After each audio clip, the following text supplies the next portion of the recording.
So far on this channel, I've mostly reviewed movies that have been made by a major studio and haven't had too much input from an artist or a band themselves. But today, I want to talk to you about a documentary that was made by the band themselves and has a lot of really real moments in it, like tough life situations that they chose to put in the documentary. And I think that really takes guts and shows a new side of what it might be to be a musician and a father all at the same time. But before we dive into talking about this documentary, don't forget to like, comment, and subscribe. So, this documentary we're talking about today is going to be Fading West by Switchfoot. And Switchfoot was one of my favorite bands growing up. I've kind of not listened to most of their music that they've had maybe like in the last 10 years or so. Fading West was actually the album that I kind of stopped listening to them on because I didn't really connect with the music. It was more pop kind of sounding and I wanted more rock kind of music from them. And this album is mostly like softer pop music. But after watching this documentary, I think I'm going to reapproach that album again with a different perspective. So Switchfoot said, we want to go on the road and we want to write an entire album and record it while we're on the road. They leave California, where they're from, and they go to Australia, they go to New Zealand, they go to Indonesia, and they go to South Africa. And while they're on the road, they encounter quite a few problems, and they get real about how hard it is to leave their family. Their bass player, Tim Foreman, says it was tough to be on the road at a certain point in time when his wife had a miscarriage and he's halfway around the world and he can't be there for them.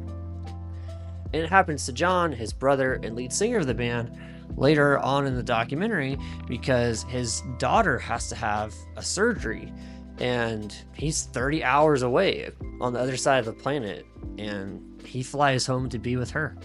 Eventually he does rejoin the band and they finish the tour, but that's a tough decision to make, leaving your family for months on end.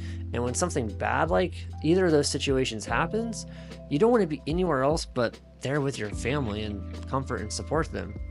And your job, your career, your passion doesn't necessarily always allow you to do that. Now, Switchfoot is an independent band. They're not signed to a record contract, so they do have a little bit of leverage to cancel some shows and fly back.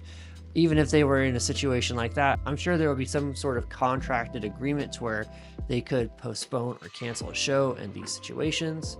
But I think Switchfoot, because they're independent, they have a little bit more freedom to do these cancellations, these life emergencies. We've got to put some stuff on hold.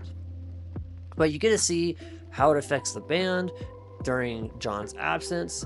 And also the documentary just kind of highlights how sometimes things are kind of crappy on the road. The first show they do, it just does not go well. There's lighting, there's power issues. It's at a bigger festival where you think this might be going pretty well. It wouldn't be an issue, but you know, with big events, sometimes things slip through the cracks and it just doesn't go well. That show doesn't go well. Then all the things happen with their families and it's tough. But I think the inspiring thing through all these tribulations that they have on the road, they still find a way to dig deep and write music. And what they do on this tour that I think is a really smart thing, and smart thing they may not realize about themselves, is they have a second passion, and that's surfing. They said, when we go on this tour, we want to go west, we want to go to places to play music, and we want to surf. And they say throughout this documentary that surfing and music go hand in hand for them and for a lot of people in California and in the cities they visit. But ironically, I think that kind of also makes their music a little bit better and makes them better at making music. Because if music was the only thing that they were focused on, they didn't have an additional hobby or an additional outlet, when they get burned out on music, there's nothing else they can really turn to. But on this trip, when they're doing music and maybe they're really tired from the show and they need something else to distract them or some sort of outlet, they turn to surfing.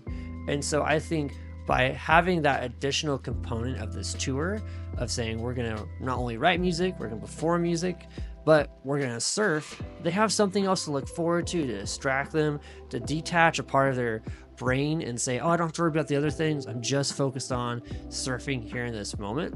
It allows them to be a little more creative when they come back to writing at music. Lets them gain a different perspective and kind of be outside the crazy busy world of touring, music, the stress of being away from their family, and helps them have some sort of separation. So when they come back, they have not only a different perspective, but maybe a better attitude of gratitude as well.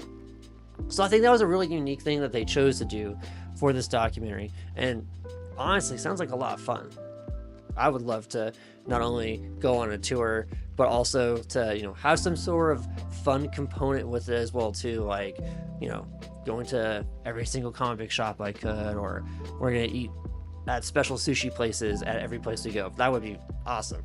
But that's a really cool aspect that they do throughout the documentary, and they get some really cool footage. They surf with some really cool surfers, and they have some good interviews with not only other musicians but also surfers about the impact of their music. And I think this is what has made Switchfoot stand out for years as a band and allowed them to still be a band, is the idea that their music is a vehicle.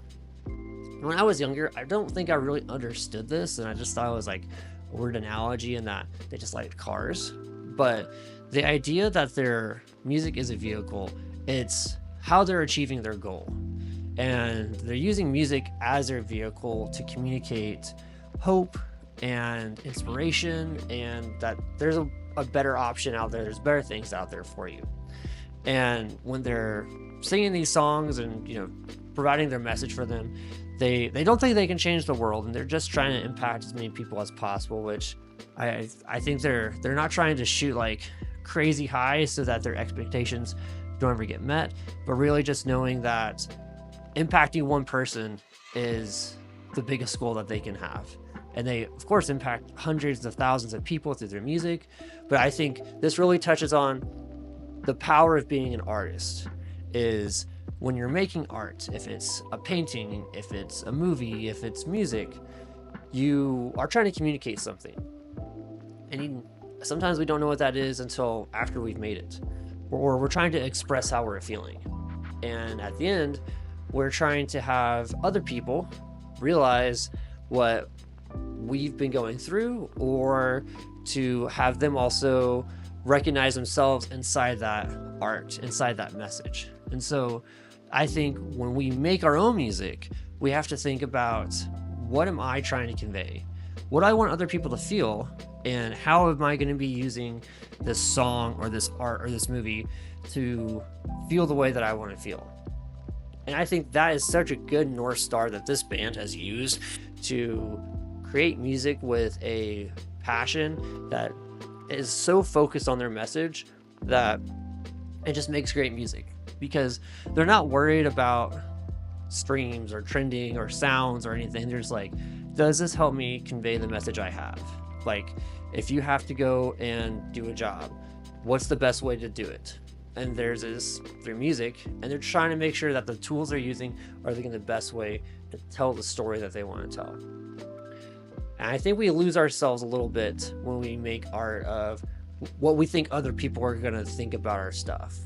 And really, we just need to be focused on, well, what do I want people to feel? How do I feel about this?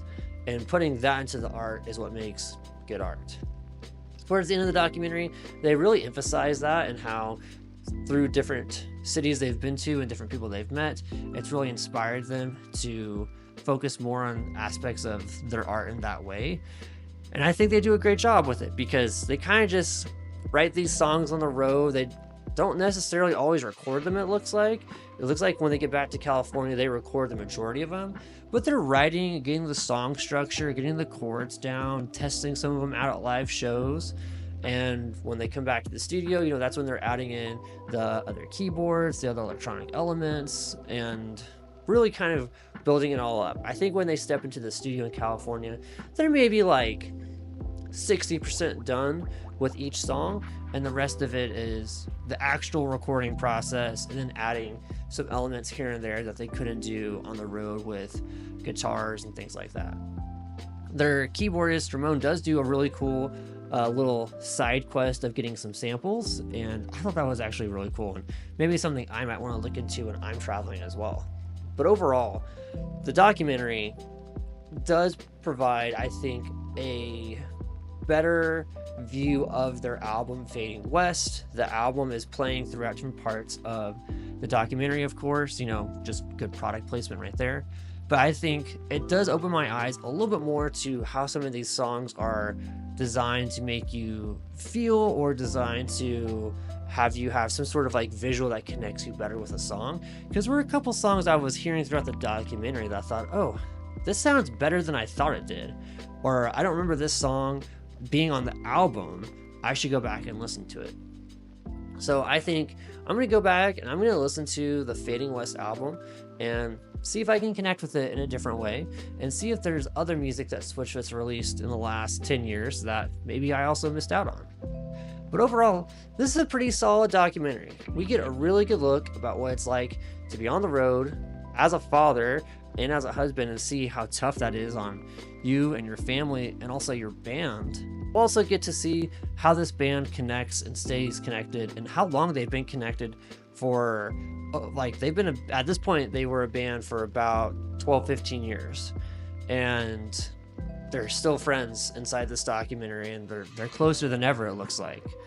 So you really get to see like a true friendship and a true bands, I feel like, in this documentary. And I don't think we have too many films or moments like that anymore in this world of social media and trying to impress people. Like, they're just doing them and having a good time, and I think that's a key of what makes this documentary just fun to watch.